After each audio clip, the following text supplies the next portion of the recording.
আসসালামু আলাইকুম। প্রিয় শিক্ষার্থীরা, কেমন আছো? আশা করি আল্লাহর রহমতে ভালো আছো। তোমাদের সাথে আজকে বিজ্ঞান বিষয়ের প্রথম ও তৃতীয় অধ্যায়ের দুটি বর্ণনামূলক অধ্যায় নিয়ে আলোচনা করব। আজকে তোমাদের সাথে আছি আমি তাসলিমা শিকদার, প্রভাষক, জীববিজ্ঞান বিভাগ, মাইলস্টোন কলেজ, উত্তরা, ঢাকা। আজকের ক্লাসে যে আলোচনা করব, আশা করি তোমরা এগুলো পর্যবেক্ষণ করলে তোমরা উপকৃত হবে। চলো আজকের ক্লাসটি শুরু করা যাক। প্রথম অধ্যায়ের নাম হচ্ছে উন্নততর জীবনধারা। এই অধ্যায় থেকে আমি আজকে আলোচনা করব বহু নির্বাচনী প্রশ্নের ধরন, তবে সৃজনশীলের কিছু টপিকস দেখিয়ে দেব। সৃজনশীলের জন্য গুরুত্বপূর্ণ টপিকসটি হচ্ছে সুষম খাদ্য পিরামিড, শর্করা, আমিষ, ভিটামিন এ ও সি এর কাজ, রাফেজ, জাঙ্ক ফুড, খাদ্য সংরক্ষণ ও এর পদ্ধতি, মাদকাসক্তির কারণ থেকে পারিবারিক কারণ ও সামাজিক কারণ, এবং বিএমআইয়ের ম্যাথ। এই প্রশ্নগুলো পড়লে আশা করি এই চ্যাপ্টারটা কভার আপ হয়ে যাবে। এছাড়া বোর্ডের কিছু প্রশ্ন আমি দিয়ে রেখেছি টেস্ট পেপার থেকে যাচাই করে। এইগুলো প্রশ্নগুলো যদি তুমি সলভ করো, এই চ্যাপ্টারের পুরো প্রশ্নগুলো তুমি পারবে উত্তর দিতে। এবার আমরা ক্লাসের আলোচনায় আসি। প্রথমেই আছে খাদ্য উপাদান।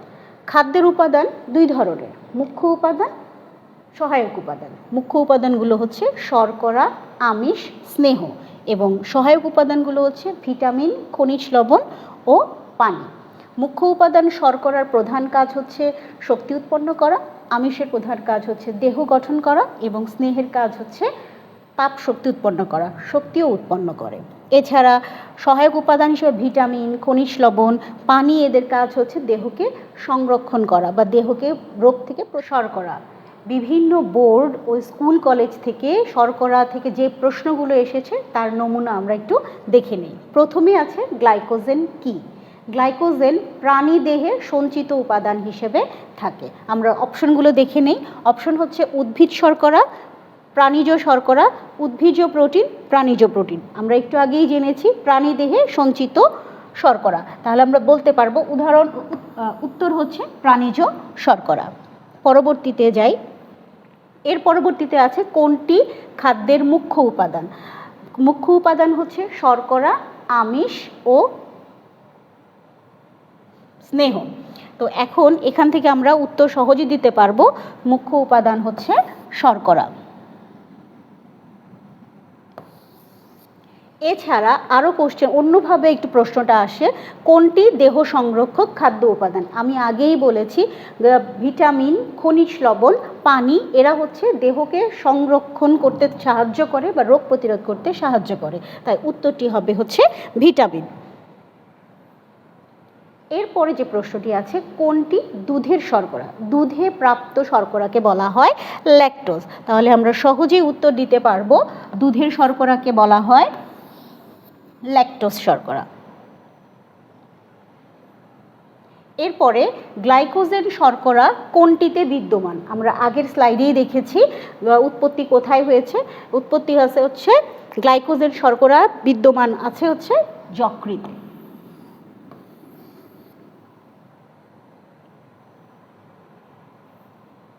এরপরে রয়েছে তরমুজ বা কমলা লেবুতে কোনটি পাওয়া যায়?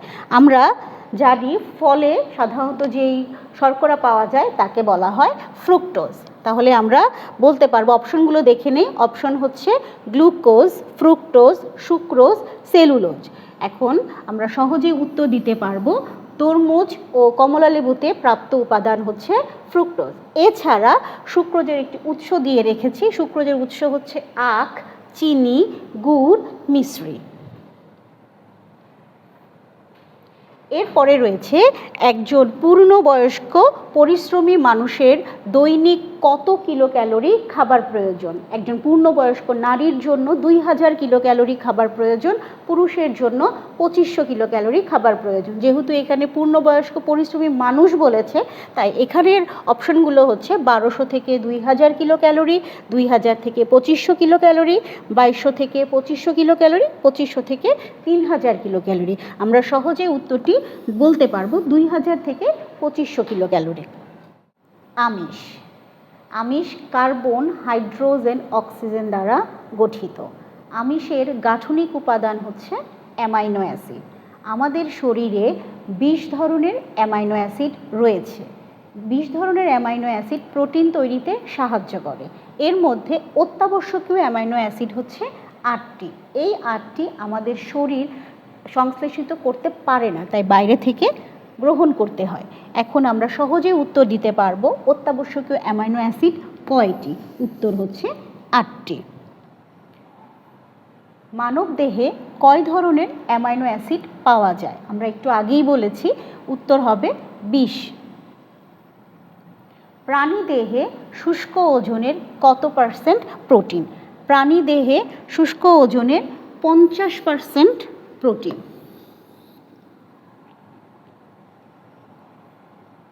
এরপরে আমরা জানব আমিষের উৎস। আমিষের উৎস 2 ধরনের, উদ্ভিজ্জ আমিষ, প্রাণীজ আমিষ। উদ্ভিজ্জ আমিষগুলো একটু দেখে নেই। উদ্ভিজ্জ আমিষ অপশনগুলো হচ্ছে বেল, বাদাম, আপেল, গাজর। এখানে উত্তর হবে বাদাম।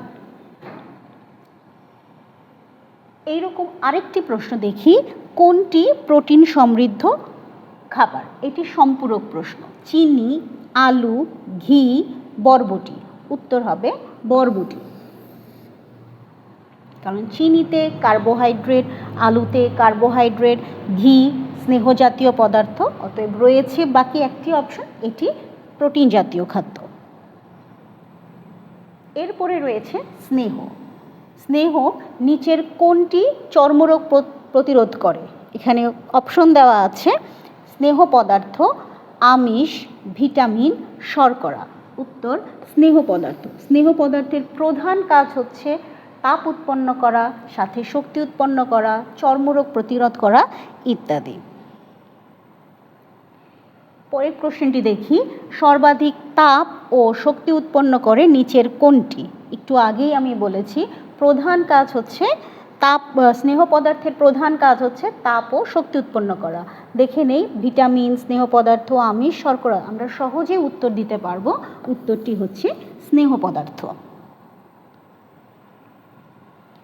এরপরে আমরা পরবর্তী কোশ্চেনটি দেখি, 1 গ্রাম স্নেহজাতীয় খাদ্য জারণে কত শক্তি উৎপন্ন হয়? আমরা জানি 1 গ্রাম কার্বোহাইড্রেট থেকে 4 কিলো ক্যালোরি শক্তি পাওয়া যায়, 1 গ্রাম আমিষ থেকে 4 কিলো ক্যালোরি শক্তি পাওয়া যায়, 1 গ্রাম স্নেহ পদার্থ থেকে 9 কিলো ক্যালোরি শক্তি পাওয়া যায়। তাহলে আমরা এখান থেকে সহজে উত্তর দিতে পারবো, আমাদের উত্তরটি হবে হচ্ছে 9 কিলো ক্যালোরি। এরকম সম্পূরক একটি প্রশ্ন আমরা পরবর্তীতে দেখে নিই। খেয়াল করো, আমরা আগেই বলেছি 1 গ্রাম স্নেহ পদার্থ থেকে আমরা 9 কিলো ক্যালোরি শক্তি পাই। সেহেতু 20 গ্রাম স্নেহ থেকে কি পরিমাণ শক্তি পাবো?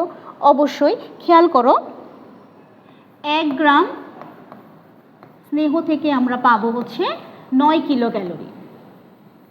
তাহলে আমাদের আছে হচ্ছে 20 গ্রাম, তাহলে আমরা 20 গুণ 9 = 180। তাহলে আমাদের উত্তর হবে 180 কিলো ক্যালোরি। ভিটামিন। ভিটামিন জৈব প্রকৃতির যৌগিক পদার্থ।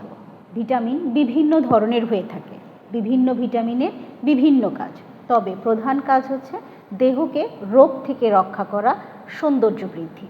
বিভিন্ন স্নেহতে দ্রবণীয় ও পানিতে দ্রবণীয়, এর ওপর ভিত্তি করে ভিটামিন হচ্ছে 2 প্রকার। স্নেহ পদার্থে দ্রবণীয় ভিটামিনগুলোর নাম হচ্ছে এ, ডি, ই, কে, এবং পানিতে দ্রবণীয় ভিটামিনগুলো হচ্ছে বি ও সি। ভিটামিন সম্পর্কিত অনেক কোশ্চেন বিভিন্ন বোর্ডে বিভিন্ন সময়ে এসেছে, তার নমুনা আমরা দেখে নেব। যেমন প্রথমেই আছে, কিসের অভাবে শিশুদের রিকেটস রোগ হয়ে থাকে? আমরা অপশনগুলো দেখে নিই। ভিটামিন এ, ভিটামিন এর অভাবে রাতকানা রোগ হয়ে থাকে বা অধিক হলে জেরপ্থ্যালমিয়া হয়ে থাকে। এরপরে রয়েছে প্রোটিন। প্রোটিন আমাদের দেহ গঠনে সাহায্য করে। এরপরে আছে ভিটামিন ডি। ভিটামিন ডি এর অভাবে রিকেটস রোগ হয়ে থাকে। শর্করার অভাবে শর্করার শক্তি উৎপন্ন করতে সাহায্য করে। তাহলে আমরা সহজে উত্তর দিতে পারবো, রিকেটস হয়ে থাকে হচ্ছে ভিটামিন ডি এর অভাবে। প্রশ্নটি দেখে নেই, ভিটামিন বি কোন পদার্থের দ্রবণীয়? আমরা আগেই দেখেছি পানিতে দ্রবণীয় ভিটামিনগুলো হচ্ছে বি ও সি। তাহলে আমরা সহজে উত্তর দিতে পারবো ভিটামিন বি কোন পদার্থে দ্রবণীয়? দ্রবণীয় হবে পানিতে। বিপাক ক্রিয়ায় উৎসেচকের সাথে কোএনজাইম হিসেবে কাজ করে নিচের কোনটি? আমরা অপশনগুলো দেখে নেই। নাইট্রোজেন, শর্করা, স্নেহ পদার্থ নাকি ভিটামিন? আমরা উত্তরটি দেখে নিই। উত্তর হচ্ছে ভিটামিন। এরপরে দেখে নেই, প্রশ্নটি হচ্ছে অ্যানিমিয়া রোগ হয় কোন ভিটামিনের অভাবে? পিরিডক্সিন, থায়ামিন, কোবালামিন নাকি নিয়াসিন? এখানে উত্তর হবে হচ্ছে পিরিডক্সিন। পিরিডক্সিনের অপর নাম হচ্ছে B6। এরপরে আমরা একটি উদ্দীপক দেখে নিই। জরিনার দাঁতের মাড়ি দিয়ে রক্ত পড়ে, ইদানিং ত্বকে ঘা হয়, কেটে গেলে শুকাতে দেরি হয়। কিসের অভাবে জরিনার উক্ত রোগটি হয়ে থাকে? ভিটামিন, শর্করা, পানি নাকি স্নেহ? শর্করা শক্তি উৎপন্ন করতে সাহায্য করে, স্নেহ তাপ উৎপন্ন করতে সাহায্য করে, পানি সমতা রক্ষাতে সাহায্য করে। যেহেতু বলেছে মাড়ি দিয়ে রক্ত পড়ে, ত্বকে ঘা হয়, আমরা জানি এটি ভিটামিন সি এর অভাবে হয়, তাহলে আমাদের উত্তরটি হবে ভিটামিন। এটির সম্পূরক প্রশ্নটি হচ্ছে জরিনার অভাবজনিত উপাদানটি কোথায় থাকে বা কিসে থাকে? ধনে পাতা, পুদিনা পাতায়, দ্বিতীয় অপশনটি হচ্ছে আমলকি ও টমেটোতে, তৃতীয় অপশনটি হচ্ছে ডিমের কুসুম ও দুধে। উত্তর হবে ধনে পাতা, পুদিনা পাতা এবং আমলকি ও টমেটোতে। এরপরে আমরা প্রশ্নটি দেখে নেই, কোন ভিটামিনের অভাবে রক্তশূন্যতা দেখা দেয়? Vitamin A, C, vitamin B12, vitamin D. Vitamin B12 এর অভাবে রক্তশূন্যতা দেখা দেয়। এই প্রশ্নটি আরও অন্যভাবে হয়, মানে সম্পূরক প্রশ্নগুলো দেখে নিই। যেমন কোবালামিন কোন ভিটামিনের নাম, অর্থাৎ অপর নাম কোনটি? কোবালামিন হচ্ছে ভিটামিন B12 এর অপর নাম। আবার কোন ভিটামিনকে সায়ানোকোবালামিন বলা হয়? সায়ানোকোবালামিন বলা হয় ভিটামিন B12কে, অর্থাৎ কোবালামিন, সায়ানোকোবালামিন, ভিটামিন B12 একই রকম। এছাড়া কোন ভিটামিনের অভাবে খাওয়ার অরুচি ভাব, অ্যানিমিয়া রোগ দেখা যায়? এটির উত্তর হবে ভিটামিন B6 বা পিরিডক্সিন। এরপরের প্রশ্নটি দেখি, ভিটামিন ডি কোথায় পাওয়া যায়? কড লিভার, সূর্যের অতিবেগুনি রশ্মি, হাঙরের তেল? উত্তর হবে সবগুলো। ভিটামিন এর অভাব দীর্ঘস্থায়ী হলে চোখের কোন রোগটি হয়ে থাকে?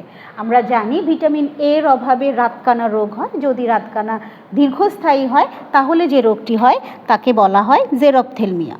তাহলে আমরা সহজেই উত্তর দিতে পারবো, এই রোগটি হয়, এর অভাবে দীর্ঘস্থায়ী হলে যে রোগটি হয় তার নাম জেরপ্থ্যালমিয়া। এবং রাতকানা রোগ হয় ভিটামিন এর অভাবে, অ্যানিমিয়া রোগ হয় রক্তশূন্যতা হলে। এরপরে রয়েছে পাম তেল কোন ভিটামিনের উত্তম উৎস? আবার সম্পূরক প্রশ্নটিও দেখে নিই, কোন ভিটামিন ই এর উৎস? তাহলে আমরা বলতে পারি সহজেই ভিটামিন ই এর উৎস হচ্ছে পাম তেল, বা পাম তেল কোথায় পাওয়া যায়? ভিটামিন ইতে। আমরা উদ্দীপকটি দেখি। হাবিবা ছাদ বাগানে পুঁই শাক, ডাঁটা শাক, ঢেঁড়স চাষ করেছেন, ফলনও ভালো হয়েছে। হাবিবার বাগানের সবজিতে কোন ভিটামিন বেশি পাওয়া যায়? Vitamin A. ভিটামিন এ পাওয়া যায়, এর উৎসগুলো হচ্ছে সবুজ শাকসবজি, হলুদ ফলমূল, ছোট মাছ। ডি, ডি হচ্ছে দুধ, ডিম, মাখনে পাওয়া যায়। ই, উদ্ভিজ্জ তেলে ভিটামিন ই পাওয়া যায়। কে, পালং শাক, লেটুস, ব্রকলি ইত্যাদিতে পাওয়া যায়। তাহলে আমরা সহজেই উত্তরটি বলতে পারবো, উত্তর হচ্ছে ভিটামিন এ। এটির সম্পূরক প্রশ্নটি দেখে নিই। হাবিবার বাগানে প্রাপ্ত সবজিগুলোর ভিটামিনের কাজ কী? একটু দেখে নিই। আমরা জানি বিভিন্ন ভিটামিন বিভিন্ন কাজ করে। যেমন প্রথমেই আছে দাঁতের মাড়ি সুস্থ রাখে, কোষ গঠনে সহায়তা করে, দেহ রোগ সংক্রমণে প্রতিরোধ করে। আমরা আগেই বলেছি বিভিন্ন ভিটামিন বিভিন্ন কাজ করে, তবে প্রধান কাজ হচ্ছে দেহকে রোগ থেকে রক্ষা করা, অর্থাৎ দেহর সংক্রমণ প্রতিরোধ করা। এছাড়া ভিটামিন এ ভিটামিন এ রাতকানা প্রতিরোধ করে, এছাড়া দেহকে দাঁতের মাড়ি সুস্থ রাখে, ভিটামিন ডি রিকেটস রোগের অভাব পূরণ করে, ভিটামিন ই শরীরের ত্বককে সুস্থ রাখতে সাহায্য করে, ভিটামিন কে রক্ততঞ্জনে সাহায্য করে। তাহলে আমরা উত্তরটি কি দিতে পারবো? উত্তরটি হবে হচ্ছে দাঁতের মাড়ি সুস্থ রাখে এবং দেহকে রোগ সংক্রমণ থেকে প্রতিরোধ করে, অর্থাৎ 1 ও 3। এর পরবর্তীতে রয়েছে ভিটামিন সি এর অভাবে কি হয়ে থাকে? স্কারভি রোগ হয়, ত্বকে ঘা হয়, ক্ষত শুকাতে দেরি হয়। উত্তর হবে ভিটামিন সি এর অভাবে স্কারভি রোগ হয়ে থাকে, ত্বকে ঘা হয়ে থাকে এবং ক্ষত শুকাতে দেরি হয়, অর্থাৎ উত্তর হবে 1, 2 ও 3। এরপরে ভিটামিন সি এর আরও কিছু কাজ দেখে নেই, যেমন শুষ্ক ত্বক ও খসখসে ত্বকের সৌন্দর্য ফিরিয়ে আনা, লেবু, টমেটো, ধনেপাতা, ফুলকপি ইত্যাদি জাতীয় খাদ্য তীব্র অভাবে ভিটামিন স্কারভি রোগটি হয়ে থাকে। নিচের কোন ফলটি অ্যাসকর্বিক অ্যাসিড বা ভিটামিন সি পাওয়া যায়? টক জাতীয় ফলমূল, তার মধ্যে উদাহরণ দেওয়া আছে আনারস। এরপরে রয়েছে খনিজ লবণ। মানুষের শরীরের ওজনের কত ভাগ ক্যালসিয়াম দ্বারা গঠিত? খনিজ লবণের মধ্যে ক্যালসিয়াম, ফসফরাস, লৌহ ইত্যাদি রয়েছে। আমাদের উত্তরটির অপশনগুলো দেখে নেই। অপশন হচ্ছে 5 ভাগ, 4 ভাগ, 3 ভাগ এবং 2 ভাগ। উত্তর হবে 2 ভাগ রয়েছে ক্যালসিয়াম। এরপরে ক্যালসিয়ামের পরবর্তী গ্রহীত উপাদানটি হচ্ছে ফসফরাস। এখানে দেখে নেই খনিজ পদার্থের মধ্যে কোনটির পরিমাণ সবচেয়ে বেশি? আমরা একটু আগেই জেনেছি, অপশনগুলো দেখে নেই, লৌহ, ক্যালসিয়াম, ফসফরাস এবং ম্যাগনেসিয়াম। উত্তরটি হবে ক্যালসিয়াম। এছাড়া সম্পূরক প্রশ্নটি হচ্ছে গ্রহণের পরিমাণের দিক থেকে খনিজ লবণের মধ্যে দ্বিতীয় অবস্থানে কোনটি? অবস্থানে হচ্ছে ফসফরাস। ইউরিয়া, অ্যামোনিয়া ও শরীরের বিষাক্ত ক্ষতিকর পদার্থ বের করতে সাহায্য করে নিচের কোনটি? লৌহ নাকি পানি, ক্যালসিয়াম, ফসফরাস? এই সবগুলো অপশনগুলো দেখে নিয়েছি। উত্তরটি আমরা একটু দেখে নিই। লৌহের প্রধান কাজ হচ্ছে শরীর থেকে অ্যামোনিয়া বিষাক্ত জাতীয় পদার্থগুলোকে অর্থাৎ রেচন জাতীয় পদার্থগুলোকে বের করে দেওয়া। এরপরে লৌহের উৎসগুলো আমরা একটু দেখে নেই। লৌহ জাতীয় উপাদান কোথায় পাওয়া যায়? ডিম, মাংস, পনির। উত্তর হবে সবগুলো। সরি হয় নাই। উত্তর হবে ডিম আর মাংস। এটা শেষ করি, কাটা দেবো না আমি। লৌহের উৎসের এখানে অপশনগুলো দেওয়া আছে ডিম, মাংস ও পনির। নিচের কোনটি সঠিক হবে? উত্তরটি আমরা একটু দেখে নিই। উত্তর হবে ডিম ও মাংসের মধ্যে লৌহ উপাদান পাওয়া যায়। প্রতি 100 মিলিমিটার রক্তে লৌহের পরিমাণ কত? লৌহ 20 মিলিগ্রাম, 30 মিলিগ্রাম, 40 মিলিগ্রাম, 50 মিলিগ্রাম? উত্তর হবে 50 মিলিগ্রাম। এইডস সারা বিশ্বে আলোড়ন সৃষ্টিকারী রোগের নাম। এটি সংক্রামক রোগ। 1981 সালে সর্বপ্রথম আমেরিকায় চিহ্নিত করা হয়। এইডস HIV ভাইরাসের সংক্রমণে হয়ে থাকে। HIVর full form human immunodeficiency virus. এইডসের পূর্ণরূপ অ্যাকোয়ার্ড ইমিউন ডিফিসিয়েন্সি সিনড্রোম। চলো আমরা প্রশ্নটি দেখে নিই। কত সালে সর্বপ্রথম এইডস চিহ্নিত হয়? আমরা একটু আগেই জেনেছি 1981 সালে আমেরিকায় সর্বপ্রথম চিহ্নিত হয়। পরের প্রশ্নটি দেখে নেই। এইডসের প্রকোপ বেশি হয় কোন দেশগুলোতে? এইডসের প্রকোপ বেশি হয়ে থাকে আফ্রিকার দেশগুলোতে। এর পরের প্রশ্নটি, HIV নিচের কোনটিকে আক্রমণ করে? HIV শ্বেত রক্তকণিকাকে আক্রমণ করে। শ্বেত রক্তকণিকা আক্রমণের ফলে দেহের রোগ প্রতিরোধ ক্ষমতা কমে যায়। এর পরের প্রশ্নটি আমরা একটু দেখে নিই। সাথে সম্পূরক প্রশ্ন রয়েছে, HIV ভাইরাস কোন ধরনের শ্বেত রক্তকণিকাকে আক্রমণ করে? শ্বেত রক্তকণিকা টি লিম্ফোসাইটকে HIV আক্রমণ করে। রাফেজ খাদ্যের আঁশযুক্ত ও অপাচ্য অংশকে রাফেজ বলা হয়। রাফেজ মূলত উদ্ভিদ থেকে পাওয়া যায়। শস্য বীজ, ডাল, আলু, খোসাসহ টাটকা ফল, শাকসবজি ইত্যাদি রাফেজের প্রধান উৎস। এছাড়া শুকনো ফল, ধনে মটরশুঁটি, এই খাবারগুলোর দীর্ঘ তন্তুময় অংশকে রাফেজ বলা হয়। রাফেজ খাদ্যে পুষ্টি যোগায় না, কিন্তু খাদ্য নিষ্কাশনে সাহায্য করে, হৃদরোগের ঝুঁকি কমায়, অতিরিক্ত চর্বি কমাতে সাহায্য করে ইত্যাদি। এরপরে দেখে নেই প্রশ্নটি কোন জাতীয় খাদ্য আঁশযুক্ত?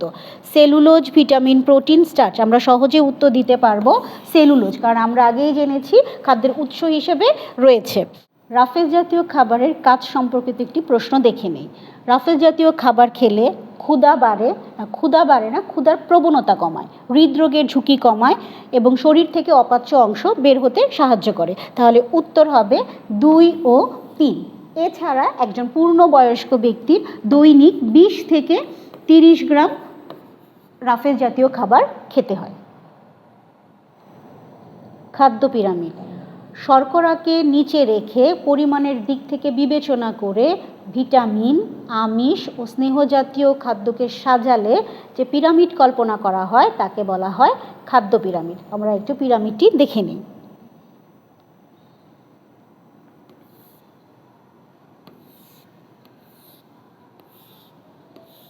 সর্বনিম্ন স্তরে শর্করা, তার উপরে ভিটামিন, আমিষ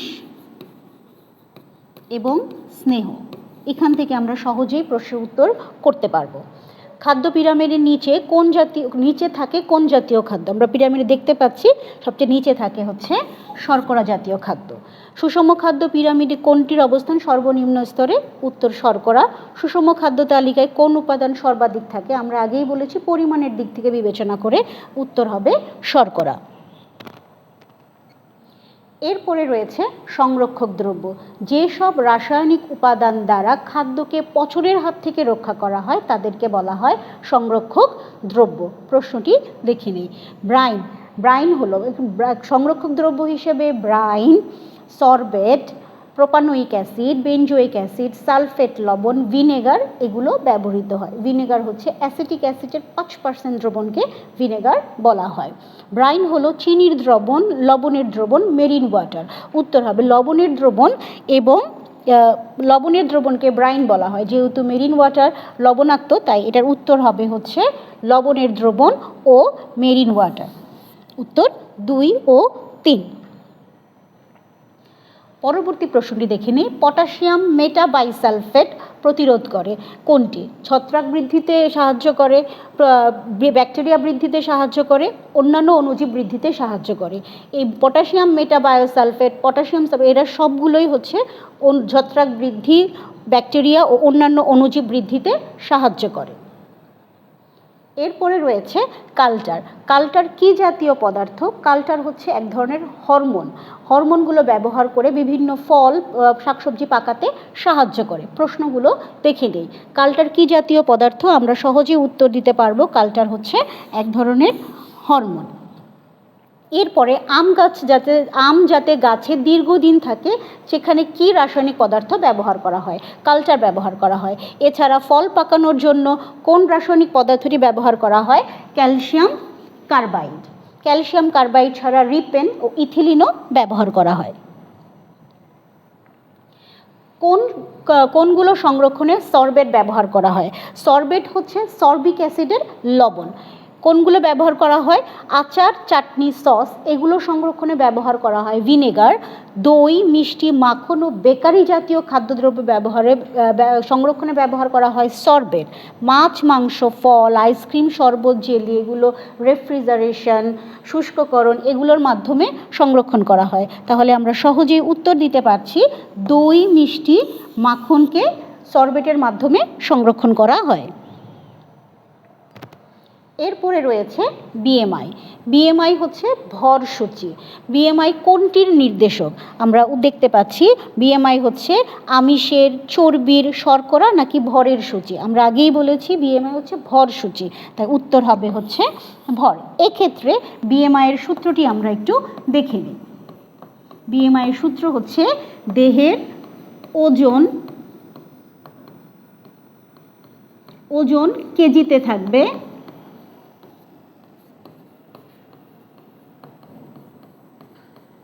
দেহের উচ্চতা কখনো মিটার, কখনো সেন্টিমিটার, কখনো ফুট ইঞ্চিতেও থাকতে পারে।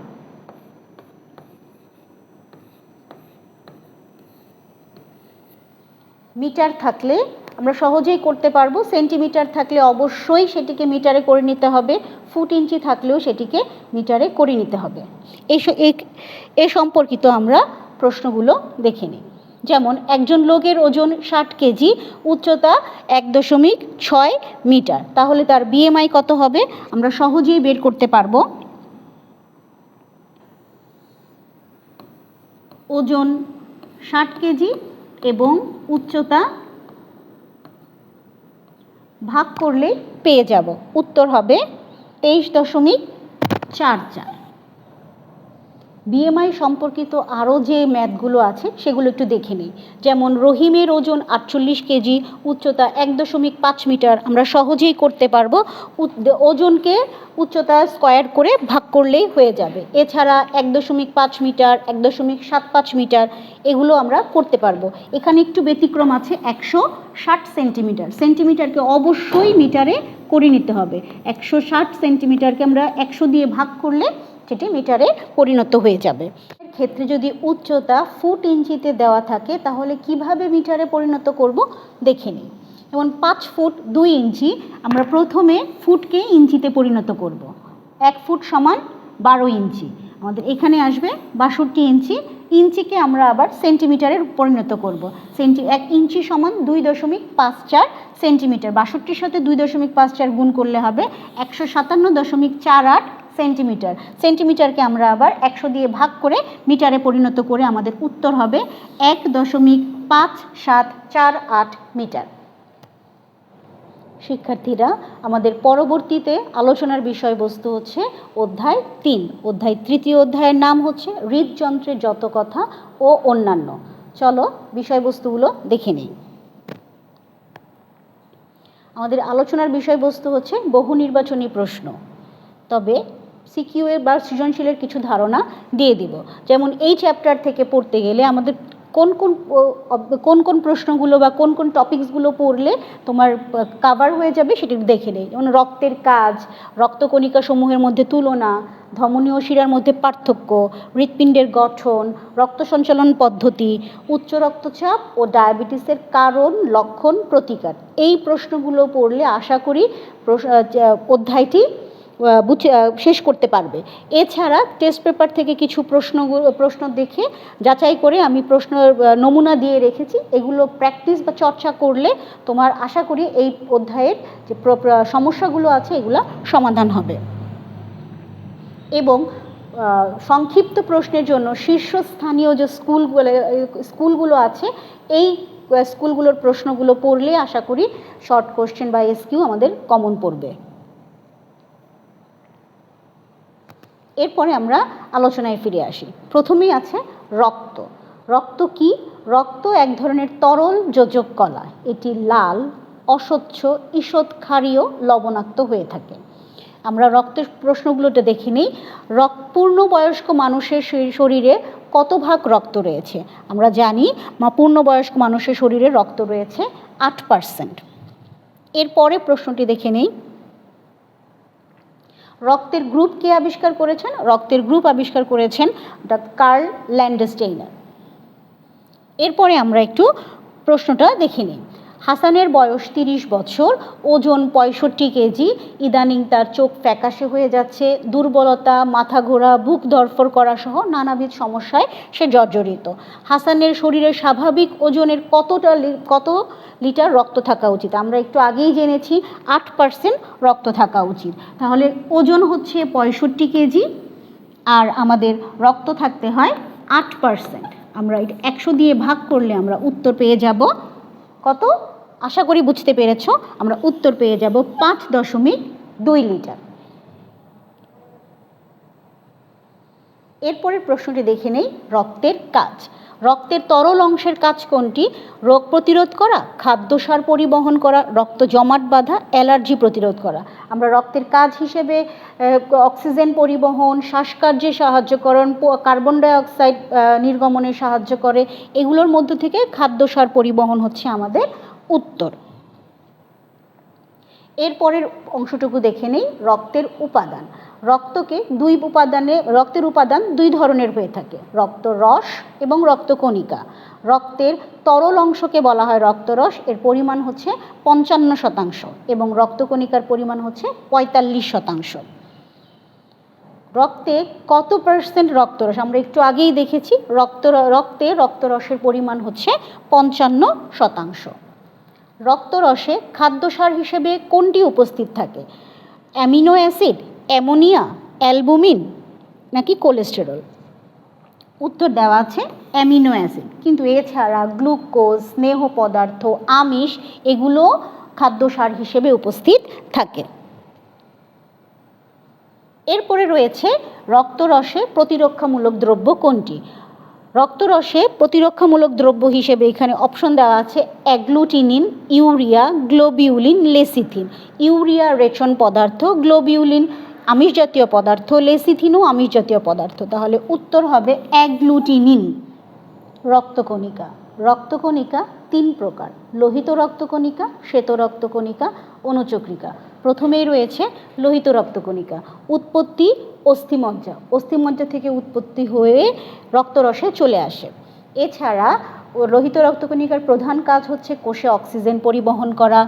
গড় আয়ু 120 দিন বা 4 মাস। এছাড়া লোহিত রক্তকণিকায় হিমোগ্লোবিন উপস্থিত থাকে। হিমোগ্লোবিন কি? এক ধরনের রঞ্জক পদার্থ।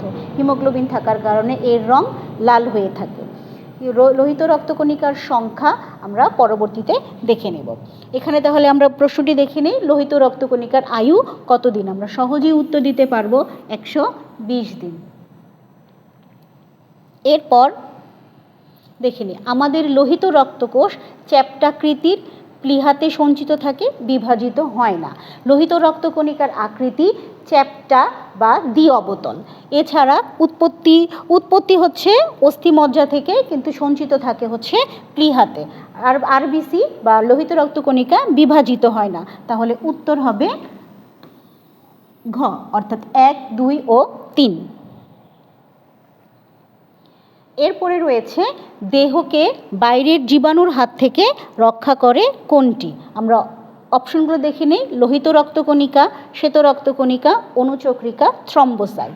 আমাদের উত্তর রয়েছে শ্বেত রক্তকণিকা। শ্বেত রক্তকণিকাকে WBC বা হোয়াইট ব্লাড সেল বলা হয়। এখানে হিমোগ্লোবিন না থাকায় এটি সাদা হয়ে থাকে।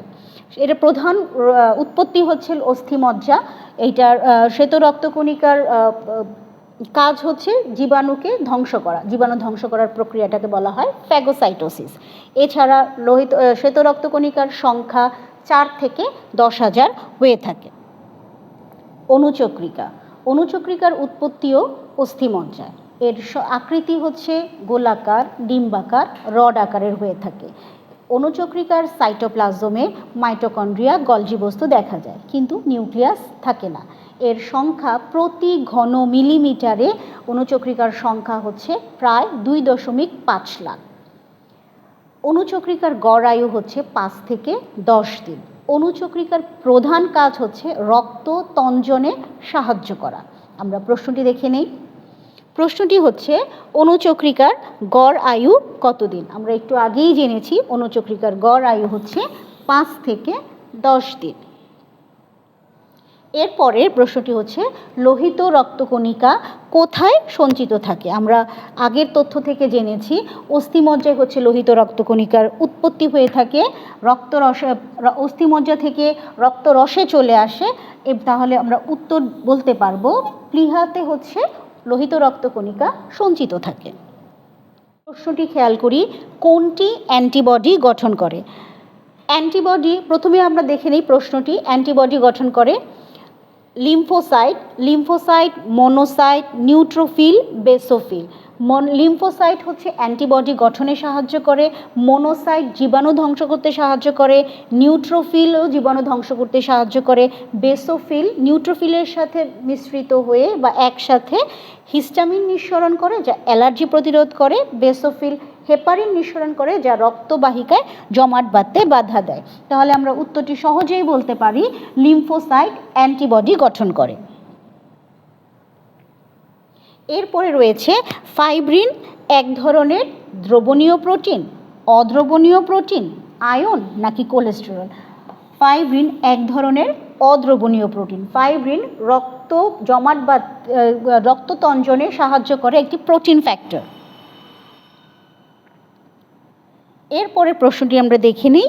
প্রশ্নটি হচ্ছে রক্তকে রক্তবাহিকার মধ্যে জমাট বাঁধতে বাধা দেয় কোনটি? আমরা একটু আগেই বলেছি উত্তর হবে হচ্ছে হেপারিন, কারণ হিস্টামিন হচ্ছে অ্যালার্জি প্রতিরোধ করতে সাহায্য করে, এনজাইম বিক্রিয়াকে সংশ্লেষণ হতে সাহায্য করে, অ্যান্টিবডি জীবাণু ধ্বংস করতে সাহায্য করে, হেপারিন রক্তবাহিকায় জমাট বাঁধতে সাহায্য করে।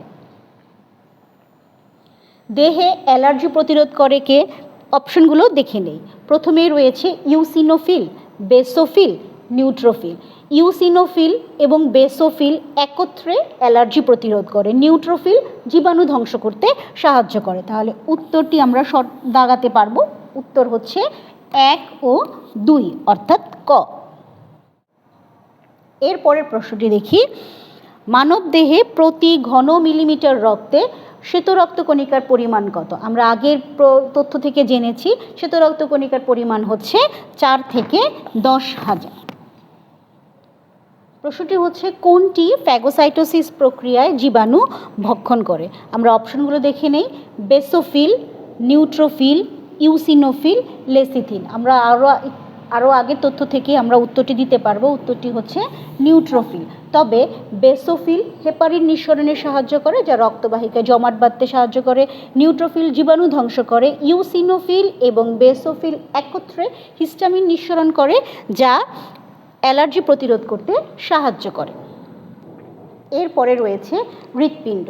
হৃৎপিণ্ড পাম্প যন্ত্র বিশেষ। হৃৎপিণ্ডে মানুষের হৃৎপিণ্ড 4 প্রকোষ্ঠ বিশিষ্ট। উপরের 2টি প্রকোষ্ঠকে বলা হয় অলিন্দ বা অ্যাট্রিয়াম, নিচের 2টি প্রকোষ্ঠকে বলা হয় নিলয় বা ভেন্ট্রিকল। আমরা প্রশ্নটি দেখে নিই। প্রশ্নটি হচ্ছে মানুষের হৃৎপিণ্ড কয় প্রকোষ্ঠ? আমরা সহজে উত্তর দিতে পারবো। উত্তর হচ্ছে 4 প্রকোষ্ঠ বিশিষ্ট। এরপরের প্রশ্নটি দেখে নিই। এরপরের প্রশ্নটি রয়েছে হৃৎপিণ্ডের উপরের প্রকোষ্ঠ দুটিকে কি বলে? আমি একটু আগেই বলেছি। এখানে অপশনগুলো দেখে নিই। Ventricle, atrium, endothelium, Niloy. আমাদের এখানে ভেন্ট্রিকলের অর্থ হচ্ছে নিলয়, অ্যাট্রিয়ামের অর্থ হচ্ছে অলিন্দ। তাহলে উপরের প্রকোষ্ঠ দুটিকে অলিন্দ বলা হয়, তাই আমরা উত্তর দিতে পারবো অলিন্দ বা অ্যাট্রিয়াম। এরপরের প্রশ্নটি দেখি। হৃৎপিণ্ড যে পাতলা পর্দা দ্বারা, তার নাম কি? আমরা জানি হৃৎপিণ্ড 2 স্তর বিশিষ্ট পেরিকার্ডিয়াম নামক পর্দা দ্বারা আবৃত। তাহলে আমরা সহজেই বলতে পারবো হৃৎপিণ্ডের পাতলা আবরণের নাম হচ্ছে পেরিকার্ডিয়াম। এরপরে রয়েছে ডাব সদৃশ শব্দ কার্ডিয়াক চক্রের কোন পর্যায়ে হয়? আগে দেখে নিই কার্ডিয়াক চক্র কি। সিস্টোল এবং ডায়াস্টোলকে একত্রে বলা হয় হৃৎপিণ্ডের সংকোচনকে বলা হয় সিস্টোল, হৃৎপিণ্ডের প্রসারণকে বলা হয় ডায়াস্টোল। সিস্টোল এবং ডায়াস্টোলকে একত্রে বলা হয় হার্টবিট বা হৃৎস্পন্দন। এক্ষেত্রে যখন সংকোচন এবং প্রসারণ হয়ে থাকে, নিলয়ে সংকোচন হয় অর্থাৎ সিস্টোল, এবং প্রসারণ মানে নিলয়ের প্রসারণ হয়। এরপর অ্যাট্রিয়াম বা অলিন্দের সংকোচন বা অলিন্দের প্রসারণ হয়ে থাকে। এখন প্রশ্নটির অপশনগুলো দেখে নেই। ডাব সদৃশ শব্দ কার্ডিয়াক চক্রের কোন পর্যায়ে হয়ে থাকে? নিলয়ের সিস্টোলে, অলিন্দের সিস্টোলে, নিলয়ের ডায়াস্টোলে নাকি অলিন্দের ডায়াস্টোলে? নিলয়ের ডায়াস্টোলের শব্দকে বলা হয় ডাব এবং নিলয়ের সিস্টোলের শব্দকে বলা হয় লাব। তাহলে আমরা সহজে উত্তর দিতে পারবো। উত্তর হচ্ছে নিলয়ের ডায়াস্টোলে। ফুসফুস হতে অক্সিজেনযুক্ত রক্ত হৃৎপিণ্ডে নিয়ে আসে কোনটি? আমরা অপশনগুলো দেখে নিই। শিরা কার্বন ডাইঅক্সাইড যুক্ত রক্ত পরিবহন করে, ধমনী অক্সিজেনযুক্ত রক্ত বহন করে, ফুসফুসীয় ধমনী হৃৎপিণ্ড থেকে কার্বন ডাইঅক্সাইড যুক্ত রক্ত ফুসফুসে পরিবহন করে, ফুসফুসীয় শিরা অক্সিজেনযুক্ত রক্ত হৃৎপিণ্ডে বহন করে। তাহলে আমরা সহজে উত্তর দিতে পারবো। উত্তর হচ্ছে ফুসফুসীয় শিরা। একটি হৃদস্পন্দনের সময় লাগে কত? আমরা অপশনগুলো দেখে নেই। 0.6 সেকেন্ড, খ 0.7 সেকেন্ড নাকি 0.8 সেকেন্ড, ঘ 0.10 সেকেন্ড। উত্তর 0.8 সেকেন্ড। রক্তের অস্বাভাবিকতা এ সম্পর্কিত এমসিকিউ নমুনাগুলো দেখে নিই। প্রথমেই রয়েছে মস্তিষ্কের রক্তনালীতে রক্ত জমাট বাঁধাকে কি বলে? আমরা অপশনগুলো দেখে নিই। অ্যানিমিয়া। হিমোগ্লোবিনের পরিমাণ কমে গেলে যে রোগ হয় তাকে বলা হয় অ্যানিমিয়া। করোনারি থ্রোম্বোসিস, হৃৎপিণ্ডের করোনারি রক্তনালীতে রক্ত জমাট বাঁধলে তাকে বলা হয় করোনারি থ্রোম্বোসিস। থ্যালাসেমিয়া বংশগত রোগ। সেরিব্রাল থ্রোম্বোসিস, মস্তিষ্কের রক্তনালীতে রক্ত জমাট বাঁধাকে কি বলে? Cerebral thrombosis. আমরা সহজেই উত্তরটি ধরতে পারবো। প্রশ্নটি কি আছে? কোনটি হলে অণুচক্রিকার স্বাভাবিক এর তুলনায় সংখ্যা বেড়ে যায়? এখন অণুচক্রিকা বেড়ে গেলে থ্রম্বোসাইটোসিস, কমে গেলে পারপুরা। এখন আমরা দেখে নেই অপশনগুলো কি আছে। ডেঙ্গু জ্বর, থ্যালাসেমিয়া, থ্রম্বোসাইটোসিস, পারপুরা। আমরা সহজেই উত্তর দিতে পারবো থ্রম্বোসাইটোসিস। পরের প্রশ্নটি দেখে নিই। কোন রোগে স্বাভাবিকের তুলনায় আক্রান্ত হলে অণুচক্রিকার সংখ্যা স্বাভাবিকের তুলনায় কমে যায়? একটু আগেই বলেছি, অণুচক্রিকা বেড়ে গেলে থ্রম্বোসাইটোসিস, কমে গেলে পারপুরা। তাহলে সহজেই আমরা উত্তর দিতে পারবো, উত্তর হবে পারপুরা। প্রশ্নটি দেখে নিই। লোহিত রক্তকণিকার সংখ্যা বেড়ে গেলে নিচের কোন রোগটি হয়? অপশনগুলো দেখে নেই। Leukaemia, thalassaemia, polycythaemia, anaemia. লোহিত রক্তকণিকার সংখ্যা বেড়ে গেলে পলিসাইথেমিয়া রোগ হয়, লোহিত রক্তকণিকার সংখ্যা কমে গেলে অ্যানিমিয়া রোগ হয়। তাহলে আমরা উত্তর সহজেই দিতে পারবো, উত্তরটি হবে হচ্ছে পলিসাইথেমিয়া। সম্পূরক প্রশ্নটিও দেখে নিই। স্বাভাবিকের তুলনায় হিমোগ্লোবিনের মাত্রা অত্যাধিক বৃদ্ধি পাওয়াকে কি বলে? হিমোগ্লোবিন যেহেতু আরবিসিতেই পাওয়া যায়, তাহলে আরবিসি বেড়ে গেলে আমরা এটিকে বলি পলিসাইথেমিয়া। শিরা। শিরা ও ধমনী রক্তবাহিকা, এগুলোর মধ্য দিয়ে অর্থাৎ শিরা ও ধমনীর মধ্য দিয়ে রক্ত শরীরের বিভিন্ন অংশে পরিবাহিত হয়। আমরা শিরা ও ধমনীর বৈশিষ্ট্যগুলো দেখে নিই। শিরার বৈশিষ্ট্যগুলো হচ্ছে প্রাচীর পাতলা, গহ্বর বড়, কপাটিকা আছে, রক্ত ধীরে বহমান। অপরদিকে ধমনী অক্সিজেন সমৃদ্ধ রক্ত বহন করে। এছাড়া প্রাচীর পুরু, কপাটিকা নেই, রক্ত দ্রুত বহমান করে এবং এর গহ্বর ছোট। তাহলে এবার আমরা প্রশ্নটি দেখে নিই। প্রশ্নটি হচ্ছে শিরার বৈশিষ্ট্য হলো প্রাচীর পাতলা, কার্বন ডাই অক্সাইড সমৃদ্ধ রক্ত বহন করে, অক্সিজেন সমৃদ্ধ রক্ত বহন করে। আমরা ওখানে আগেই দেখেছি ধমনী অক্সিজেন সংযুক্ত রক্ত বহন করে, শিরা কার্বন ডাই অক্সাইড যুক্ত রক্ত বহন করে এবং শিরার প্রাচীর হচ্ছে পাতলা। তা আমরা সহজেই উত্তর বলতে পারবো 1 ও 2, অর্থাৎ ক। কৈশিক জালিকা। শিরা ও ধমনীর সংযোগস্থলে রক্তনালী জালকের মতো ছড়িয়ে থাকে, একে বলে কৈশিক জালিকা। প্রশ্নটি দেখে নিই। কৈশিক জালিকা কি দ্বারা গঠিত? প্রথম অপশনে আছে পেরিকার্ডিয়াম, এটি হৃৎপিণ্ডের আবরণ। হাইপোথেলিয়াম নামক কোনো অংশ আমাদের শরীরে নেই। অ্যান্ডোথেলিয়াম কৈশিক জালিকা তৈরি করে, এটি এক স্তর বিশিষ্ট। এপিথেলিয়াম আবরণী টিস্যু। তাহলে আমরা সহজেই উত্তর দিতে পারবো কৈশিক জালিকা কি দ্বারা গঠিত? কৈশিক জালিকা অ্যান্ডোথেলিয়াম দ্বারা গঠিত। এরপরে রয়েছে রক্তচাপ। রক্ত প্রবাহের সময় ধমনীর গায়ে যে চাপ সৃষ্টি হয় তাকে বলা হয় রক্তচাপ। হৃৎপিণ্ড সংকোচন প্রসারণের সময় এটি হয়ে থাকে। রক্তচাপের আদর্শ মান জানার আগে নিলয়ের ডায়াস্টোলকে বলা হয় ডায়াস্টোলিক চাপ, এটির মান হচ্ছে 60 থেকে 90।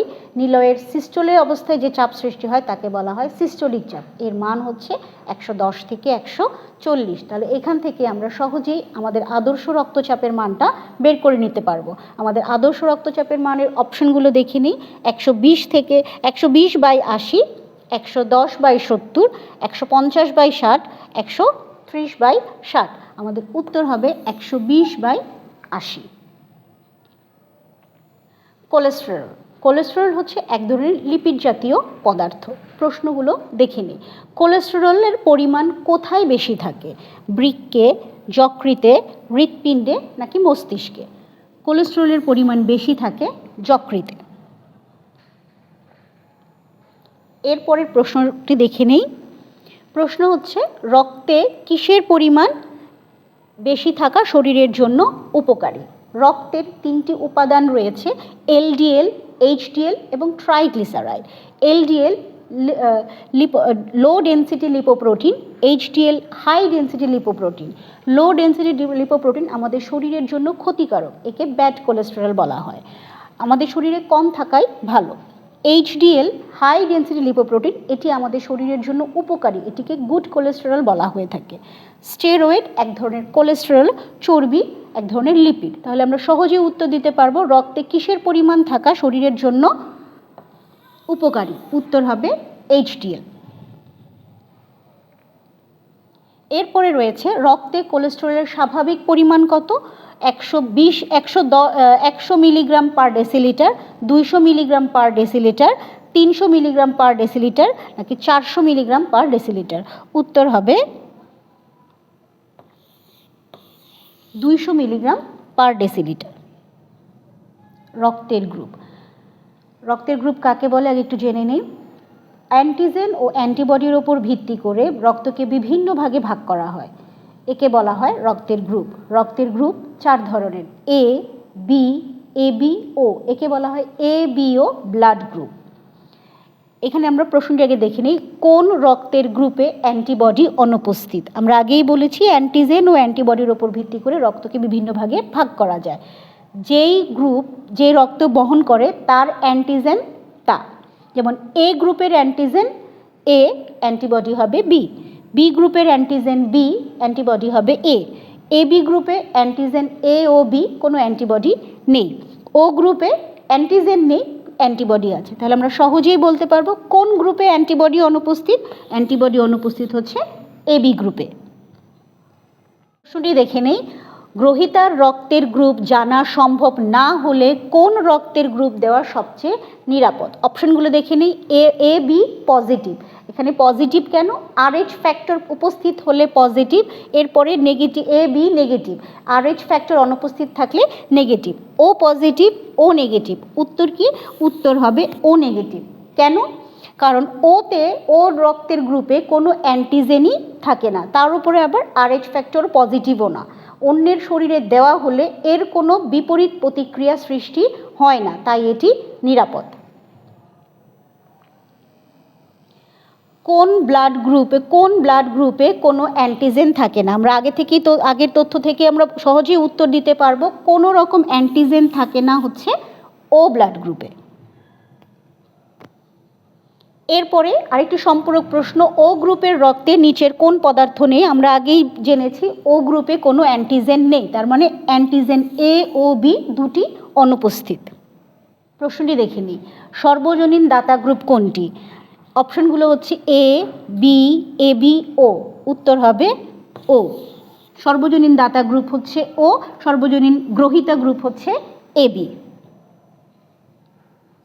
এরপরে প্রশ্নটি দেখি, মিতি রক্তের গ্রুপ ও নেগেটিভ, তার বরের রক্তের গ্রুপ ও পজিটিভ, তাদের একটি 4 বছরের ছেলে আছে। মিতি আরও একটি সন্তানের আশায় ডাক্তারের কাছে গেল, ডাক্তার তাকে আর কোনো সন্তান না নেওয়ার পরামর্শ দিল। মিতির রক্তের গ্রুপ কোন ধরনের? RH পজিটিভ, নেগেটিভ, অ্যান্টিজেন যুক্ত, অ্যান্টিবডি বিহীন। আমরা দেখতে পাচ্ছি মিতির রক্তের গ্রুপ এখানে নেগেটিভ দেওয়া আছে, তাহলে আমরা সহজে উত্তর দিতে পারবো RH নেগেটিভ।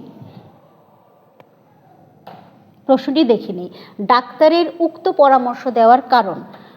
আমরা আগে একটু দেখে নেই, মিতির রক্তের গ্রুপ অ্যান্টিজেন বিহীন, ও নেগেটিভ। বরের রক্তের গ্রুপ ও পজিটিভ, মানে অ্যান্টিজেন যুক্ত।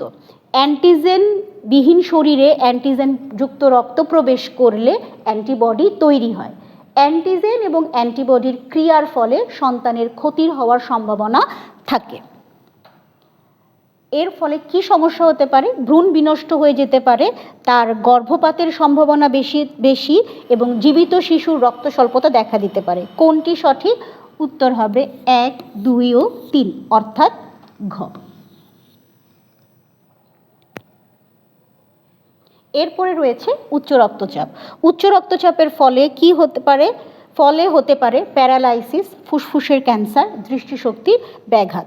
প্যারালাইসিস, উচ্চ রক্তচাপের প্রতিক্রিয়া হিসেবে প্যারালাইসিস, দৃষ্টি ব্যাঘাত এগুলো হতে পারে, অর্থাৎ উত্তর হবে 1 ও 3। শিক্ষার্থীরা, এতক্ষণ যে এমসিকিউগুলো নিয়ে আলোচনা করেছি এগুলো ছিল নমুনা প্রশ্ন।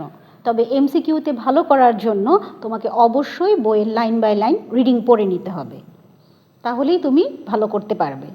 আশা করি তোমরা সবাই ভালো থাকবে, সুস্থ থাকবে। তোমাদের সবার জন্য শুভকামনা। ধন্যবাদ।